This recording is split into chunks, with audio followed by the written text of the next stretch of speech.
The baby had never slept with the dog before. That night, the parents decided to try it, just once. They placed the crib beside the furry protector, thinking nothing unusual would happen.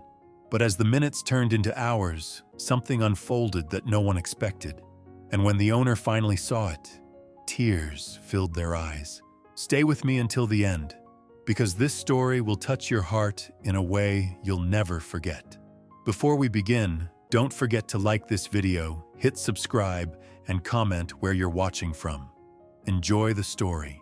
Sarah had always been cautious about mixing her two greatest loves. Her golden retriever Max, a gentle giant with amber eyes and a coat that gleamed like spun gold, had been her companion for 5 years. Then came little Emma, barely 4 months old, wrapped in soft pink blankets and filling the house with her delicate coos and cries. From the moment Emma arrived home from the hospital, Sarah had kept them carefully separated. The nursery door stayed closed. Max was never allowed upstairs when the baby was sleeping. Every parenting book she'd read warned about the dangers. Every relative had shared horror stories about pets and newborns. Even her pediatrician had raised an eyebrow when she mentioned having a large dog in the house. But Max seemed to understand something was different. He would sit at the bottom of the staircase for hours, ears perked, listening to every sound that drifted down from the nursery above. When Emma cried, Max would whine softly, pacing in circles as if he wanted to help but didn't know how. His usual playful energy had been replaced by something Sarah had never seen before, a quiet, watchful patience. The sleepless nights had been taking their toll. Sarah's husband Tom worked double shifts at the hospital, leaving her alone with Emma most evenings. The baby had been struggling with colic, crying for hours despite every comfort Sarah could offer. Feeding, rocking, singing lullabies, nothing seemed to calm the little one for more than a few minutes at a time. On this particular Thursday evening, Sarah felt like she was reaching her breaking point. Emma had been crying since 6 o'clock, and it was now past midnight. Her tiny fists were clenched, her face red and scrunched with distress. Sarah's own eyes were heavy with exhaustion, her arms aching from hours of rocking. Max had positioned himself outside the nursery door, something he'd never done before. Usually, he respected the invisible boundary Sarah had created, but tonight was different.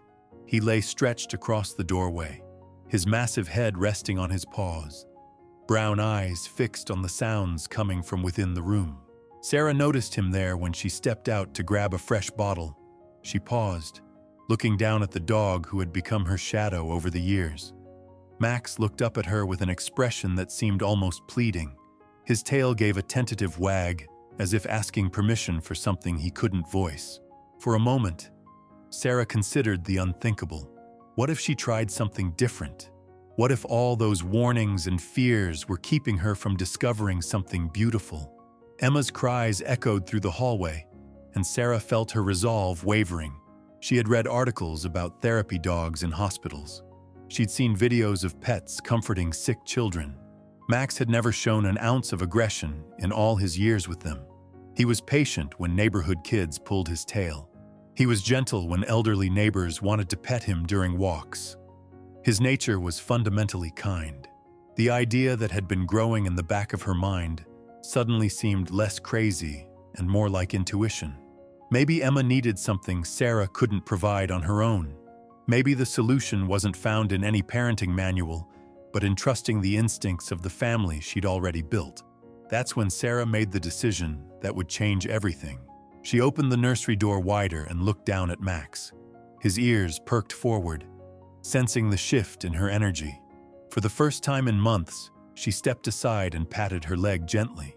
Max rose slowly, as if he understood the gravity of the moment.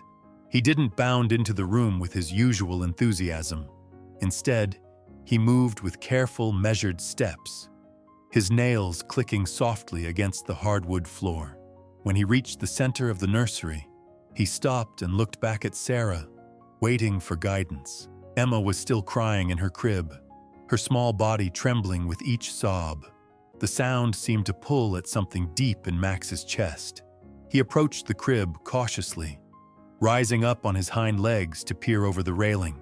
His massive head appeared above the crying infant, and for a heartbeat, everything felt suspended in time. Sarah held her breath, every maternal instinct on high alert. This was the moment that would either vindicate her decision or prove everyone's warnings right. But as she watched, something extraordinary began to unfold.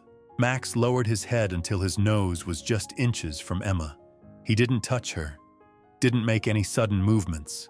Instead, he simply breathed, slow and steady, his presence filling the space around the crib with a calm energy Sarah had never noticed before. Emma's cries began to soften, not immediately, but gradually, as if she was becoming aware of something new in her environment. Her tiny eyes, still blurry with tears, seemed to focus on the gentle giant looking down at her. Max remained perfectly still, his breathing creating a rhythmic sound that was almost like a lullaby. Then something happened that Sarah would never forget. Emma's crying stopped completely, not the gradual fade that sometimes occurred when she exhausted herself into sleep, but a sudden, complete quiet. The baby's eyes were wide now, staring up at Max with what looked like recognition, as if she had been waiting for this moment too. Max slowly lowered himself to the floor beside the crib. He positioned his body so that he was lying parallel to where Emma lay, creating a protective presence without being intrusive. His breathing remained deep and even, a steady rhythm that seemed to sync with the baby's own small breaths. Sarah found herself moving closer, drawn by the incredible scene unfolding before her. She had expected chaos, or at least some disruption. Instead, she was witnessing something that felt almost sacred. The nursery had transformed from a place of stress and exhaustion into a sanctuary of peace. Emma's eyelids began to flutter, the way they did when she was finally ready to surrender to sleep. But instead of the restless tossing that usually preceded her slumber, she seemed to be melting into relaxation. Her tiny fists unclenched for the first time in hours. Her breathing became deeper, more natural. Max never moved from his position. He had become a living guardian, his presence somehow communicating safety and love in a language that transcended species. Sarah realized she was witnessing something that couldn't be taught or planned, a connection that was purely instinctual, purely right. As the minutes passed, both baby and dog settled into a rhythm that seemed to belong to them alone. Emma's breathing matched Max's slower pace. The dog's ears remained alert to every small sound the baby made, but his body language spoke of complete contentment and purpose. Sarah sank into the rocking chair, her own tension finally beginning to release. For the first time in weeks, the nursery was filled with genuine peace, but she had no idea that this was only the beginning of something that would change all their lives forever. The minutes stretched into an hour, then two. Sarah found herself unable to look away from the incredible sight before her. Emma had been asleep for longer than she had in weeks, her tiny chest rising and falling in perfect harmony with Max's steady breathing. The golden retriever hadn't moved a muscle, as if he understood that his role as guardian required absolute stillness. But it wasn't just the peaceful sleep that amazed Sarah. It was the way Emma's entire body had relaxed in a way she'd never seen before. The baby's face, usually SC in sleep, was wrenched with discomfort, even smooth and serene. Her arms, which typically stayed tense and close to her chest, had fallen open at her sides. She looked like a different child entirely. Sarah reached for her phone, needing to capture this moment. As she raised it to take a photo, something even more remarkable happened. Without opening his eyes, Max's tail gave the softest wag, as if he sensed her presence and approved of her witnessing this bond. The sound was barely audible, just the faintest whisper against the nursery floor. But it spoke volumes. Hours passed like this. Sarah dozed fitfully in the rocking chair, jerking awake periodically to check on the unlikely pair. Each time she looked, they were exactly as they had been. Max's breathing remained steady and deep. Emma slept with a contentment that bordered on blissful. The nursery had become a cocoon of tranquility that Sarah had only dreamed of experiencing. When the first rays of dawn crept through the curtains, Sarah expected everything to change. Surely the magic of the night would fade with daylight. But as the golden morning light touched Max's fur, he simply opened his eyes slowly, blinked once at Sarah, and then returned his gentle gaze to Emma, who was still fast asleep. The baby didn't wake until nearly 9 o'clock, 9 full hours of uninterrupted sleep. Sarah could hardly believe it. When Emma finally stirred, it wasn't with the usual crying and fussing. Instead, she stretched her tiny arms and let out a soft, almost musical sigh. Her eyes opened slowly, focusing first on the ceiling, then shifting to find Max's patient face looking down at her. What happened next made Sarah's breath catch in her throat. Emma smiled, not the reflexive grimace that newborns sometimes make, but a real, genuine smile directed straight at Max. The dog's tail began to wag with gentle enthusiasm, his mouth opening in what Sarah could only describe as a grin. From that morning forward, everything changed. The crib was moved permanently next to where Max liked to sleep. The invisible barriers that had kept the family divided were removed, and every night brought the same miraculous result. Emma would settle into sleep within minutes of Max positioning himself beside her crib. The crying fits that had dominated their evenings became a memory. But the transformation went deeper than just better sleep. Emma began to develop at an accelerated pace. Her pediatrician was amazed at her next checkup. The baby, who had been underweight and colicky, was now thriving. Her muscle tone had improved dramatically. Her alertness during waking hours was remarkable. She tracked movement with her eyes earlier than expected. She reached for objects sooner than most infants her age. The doctor asked what had changed in Emma's routine. Sarah hesitated, knowing how it would sound. When she finally explained about Max sleeping beside the crib, she braced herself for criticism. Instead, the pediatrician nodded thoughtfully. "Animal therapy has shown incredible results in many situations," the doctor said. "The steady breathing, the warmth, the sense of security.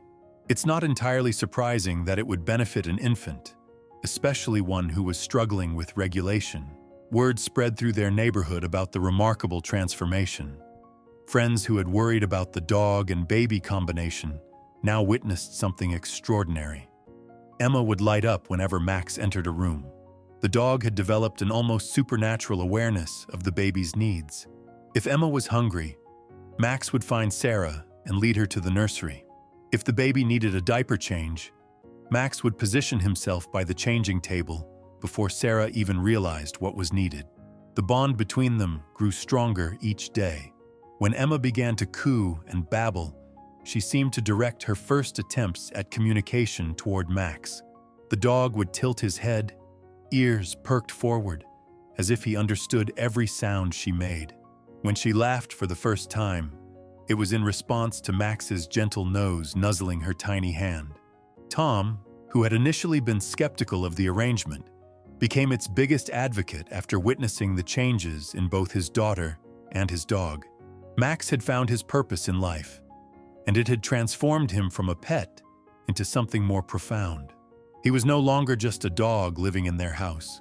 He had become Emma's guardian, protector, and first friend.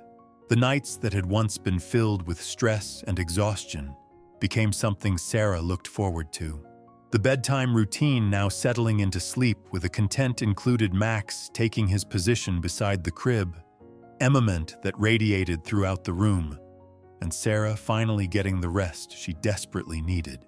But perhaps the most remarkable change was in Sarah herself. The anxiety that had consumed her for months began to fade. She realized that her fears about keeping Max and Emma separated had been robbing all of them of something beautiful. The love she had for each of them hadn't been divided by bringing them together. Instead, it had multiplied in ways she never could have imagined. Visitors to their home were amazed by what they witnessed. Emma, now 6 months old, would crawl directly to Max whenever she was placed on the floor. The massive golden retriever would lie perfectly still as tiny hands grabbed his fur, pulled his ears and explored his patient face. He never flinched, never pulled away, never showed anything but gentle tolerance and affection. The transformation had been so complete that Sarah couldn't imagine their life any other way. The family that had once been carefully compartmentalized had become beautifully integrated. Max wasn't just their dog anymore. He was Emma's companion, her comfort, her first teacher in unconditional love. But the most powerful moment was yet to come. Something that would prove just how deep this extraordinary bond had become, and why tears would fill Sarah's eyes in a way that would change her understanding of love forever. The moment that would change everything happened on a rainy Tuesday evening in October.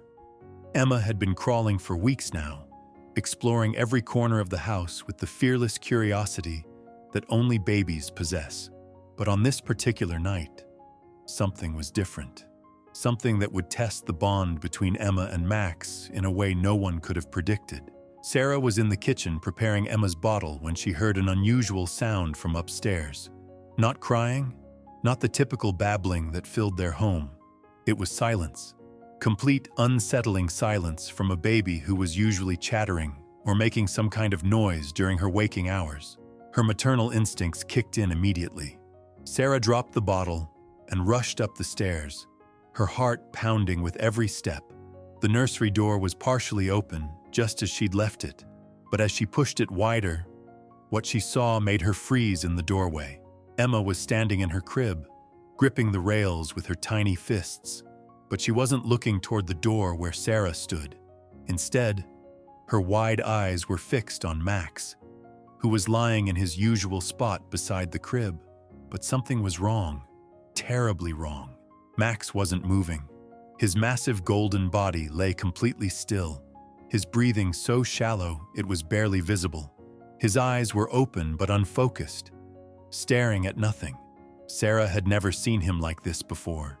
The dog who had been the picture of health and vitality just hours earlier now looked fragile, almost translucent in the dim nursery light. Emma let out a soft whimper, not the demanding cry of hunger or discomfort, but something Sarah had never heard before. It was a sound of concern, of worry, as if the 8-month-old baby somehow understood that her protector was in trouble. Sarah rushed to Max's side, dropping to her knees beside the dog who had become such an integral part of their family. His nose was dry and warm, his breathing labored. When she placed her hand on his chest, his heartbeat felt irregular, too fast one moment, too slow the next. "Max, baby, what's wrong?" Sarah whispered, her voice breaking. The golden retriever's eyes shifted toward her voice, but he seemed to be looking through her rather than at her. His tail didn't wag. He didn't lift his head. He just lay there, as if the life was slowly draining from his magnificent body. Emma began to cry then, but not her usual demanding wail. These were soft, heartbroken sobs that seemed to echo the fear growing in Sarah's chest. The baby reached through the crib rails toward Max, her small fingers stretching as far as they could go, trying to touch the friend who had been her constant companion for months. Sarah's hands trembled as she reached for her phone to call the emergency veterinarian. But before she could dial, something extraordinary happened. Emma's crying stopped abruptly, and she began making sounds Sarah had never heard before. Not babbling or cooing, but something that sounded almost like humming. A soft, melodic sound that seemed to fill the entire nursery. Max's ears twitched slightly, the first movement he'd made since Sarah found him. His breathing seemed to steady just a fraction, and for a moment, Sarah thought she saw a flicker of recognition in his eyes. The baby continued her strange humming, her small hands still reaching toward Max through the crib rails. And then, with determination that seemed impossible for someone so young, Emma began to climb. Her tiny fingers gripped the top rail of the crib, and she pulled herself up and over in one fluid motion that defied everything Sarah knew about child development.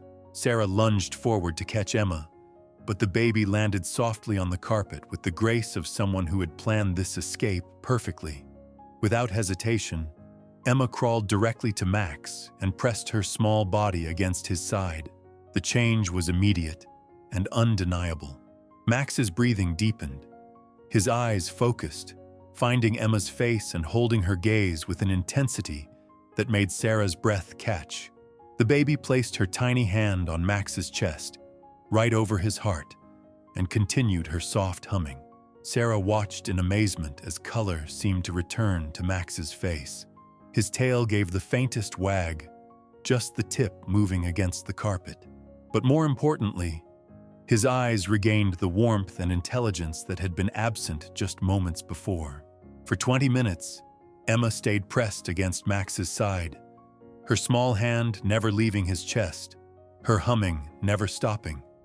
Sarah didn't dare move, afraid that breaking the moment might shatter whatever miracle was unfolding before her eyes. Gradually, Max began to show more signs of recovery. His breathing became steady and deep. His eyes cleared completely.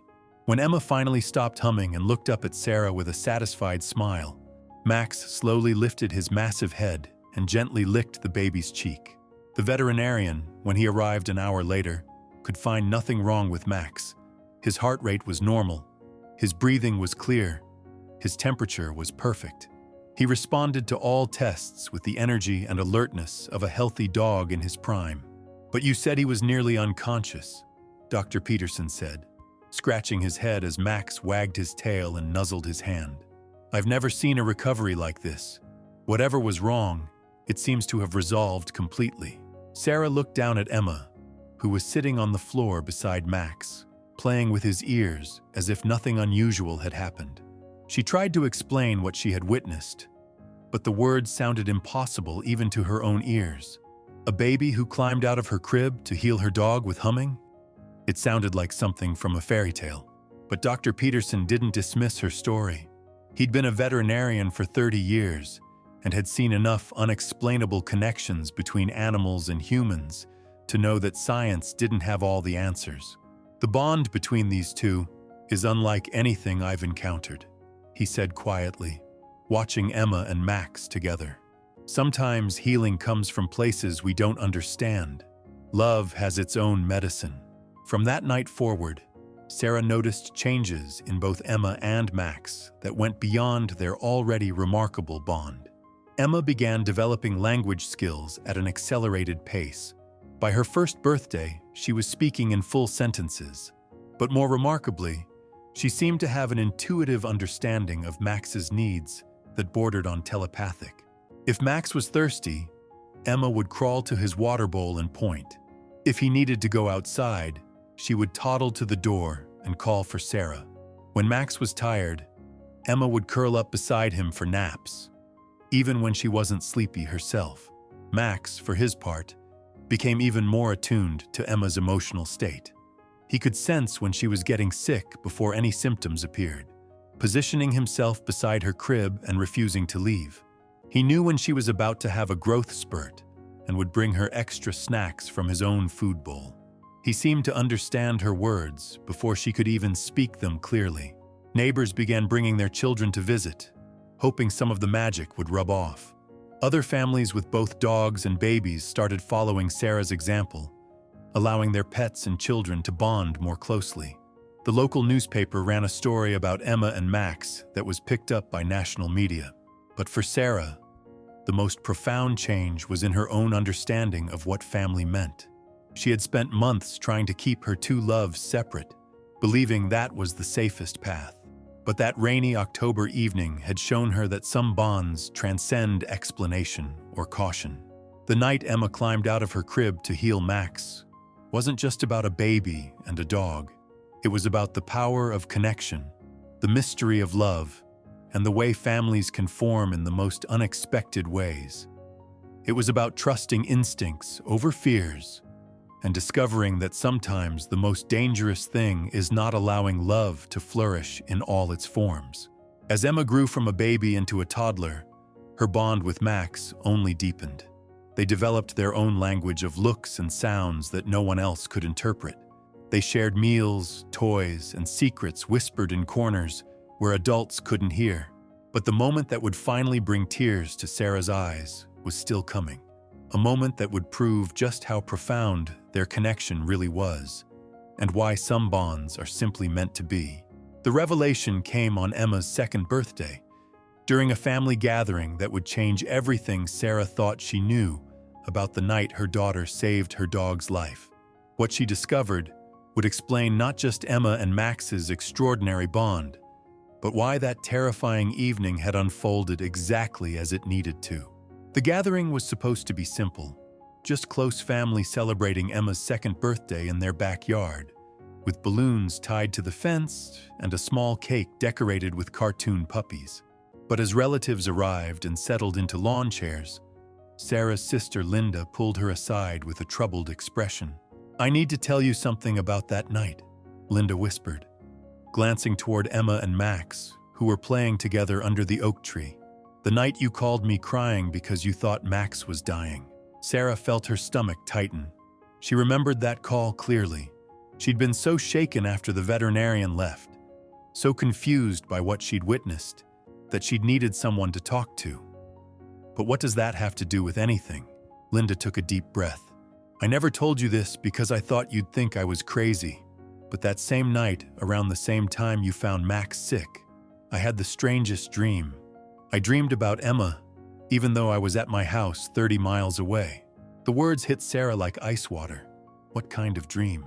"I dreamed she was calling to me, not with words, but with this humming sound. She was trying to tell me something was wrong, that someone she loved needed help. I woke up with tears on my face and this overwhelming urge to pray. I spent the rest of the night awake, feeling like I needed to send healing thoughts toward your house." Sarah stared at her sister, remembering Emma's inexplicable humming that night, the soft, melodic sound that had seemed to bring Max back from whatever brink he'd been teetering on. "You never mentioned this before, because it sounds insane, but watching Emma and Max together all these months, seeing how connected they are, I can't shake the feeling that what happened that night was bigger than just a sick dog getting better." Before Sarah could respond, her mother approached with a photo album tucked under her arm. "I brought something I thought you'd want to see," she said, settling into a nearby chair. "Pictures of you when you were Emma's age." Sarah's mother opened the album to a page she'd bookmarked. There, in a faded color photograph, was 2-year-old Sarah sitting beside a golden retriever who looked remarkably similar to Max. The resemblance was so striking, it made Sarah's breath catch. "That was Honey, your childhood dog," her mother said softly. "You two had the most incredible bond. She used to sleep beside your crib every night, just like Max does with Emma, and you had this way of humming to her when she wasn't feeling well." The photo began to blur as tears filled Sarah's eyes. She remembered Honey vaguely, the way childhood memories surface in fragments and feelings rather than clear images. But looking at the picture, she could almost feel the warmth of golden fur against her small hands. "There's more," her mother continued, turning the page. "When you were about Emma's age, Honey got very sick. The vet said she probably wouldn't make it through the night. But you refused to leave her side. You sat beside her kennel humming this little tune for hours. By morning, she was completely recovered. The vet called it a miracle." Sarah's hands trembled as she touched the photograph. The humming, the healing, the inexplicable connection between a child and a dog. It was all happening again. But this time she was watching from the outside instead of living it from within. Linda leaned closer, her voice barely above a whisper. "Don't you see? This isn't just about Emma and Max. This is about something that runs in your family, something that gets passed down."